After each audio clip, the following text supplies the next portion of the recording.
بسم اللہ الرحمن الرحیم۔ السلام علیکم ناظرین۔ انیس رضا کمبر قرآن پاک سے روحانی اور جسمانی مسائل کا علاج لے کر ایک دفعہ پھر آپ کی خدمت میں حاضر۔ کافی مہینوں سے کچھ دوست مجھے کہہ رہے تھے کہ بلڈ پریشر بہت زیادہ عام مرض ہے، تو اس کے بارے میں کوئی روحانی علاج بتائیں یا قرآن پاک سے کوئی آیا مجیدہ ایسی بتائیں کہ جس سے اس کا علاج کیا جا سکے۔ تو خوش قسمتی سے کافی کتابوں کی ورق گردانی کے بعد مجھے یہ علاج ملا ہے جو میں آپ کی خدمت میں پیش کرنے والا ہوں۔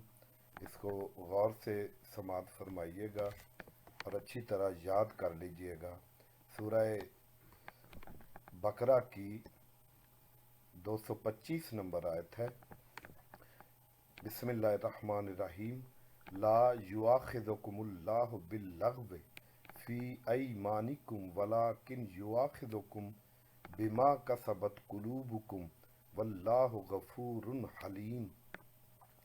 یہ آیہ مجیدہ جس مریض کا بلڈ پریشر ہائی ہو یا لو ہو اس پر 7 دفعہ پڑھ کر دم کرنا ہے، اور یہ عمل 7 دن کرنا ہے۔ یا جس کو غصہ بہت آتا اس پر بھی یہ عمل بہت کارآمد ہوگا، انشاءاللہ شفا ملے گی۔ دوسرا عمل یہ ہے کہ اس کے لیے ایک میں روایت پیش کرتا ہوں۔ حضرت امام جعفر صادق علیہ السلام کے پاس ایک شخص آیا اور اس نے عرض کیا کہ مولا میں ایک تاجر ہوں اور اکثر سفر میں رہتا ہوں، تو دوران سفر ایسے بیابان یا صحرا یا جنگلات آتے ہیں جہاں جنوں کا بسیرا ہوتا ہے، یعنی قوم جن وہاں آباد ہوتی ہے، تو وہ انسانوں کو نقصان بھی پہنچاتے ہیں اور ڈراتے بھی ہیں اور بہت خوف آتا ہے ان سے۔ تو مولا کوئی ایسی آیت ہمیں عطا فرما دیں جس سے ان کا خوف جو ہے وہ ہم سے دور ہو جائے۔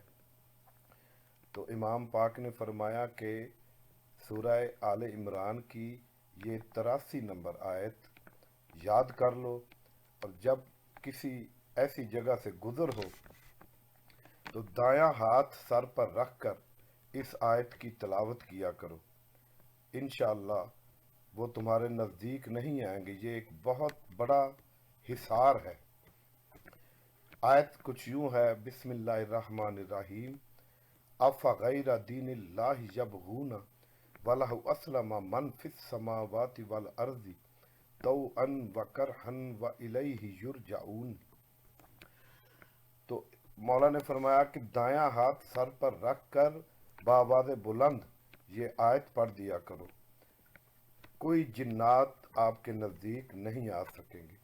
تو وہ شخص کہتا ہے کہ پھر میں نے اسے آزمایا تو ایسا ہی ہوا کہ کوئی بھی جنات وغیرہ ہمارے پاس نہیں آئے۔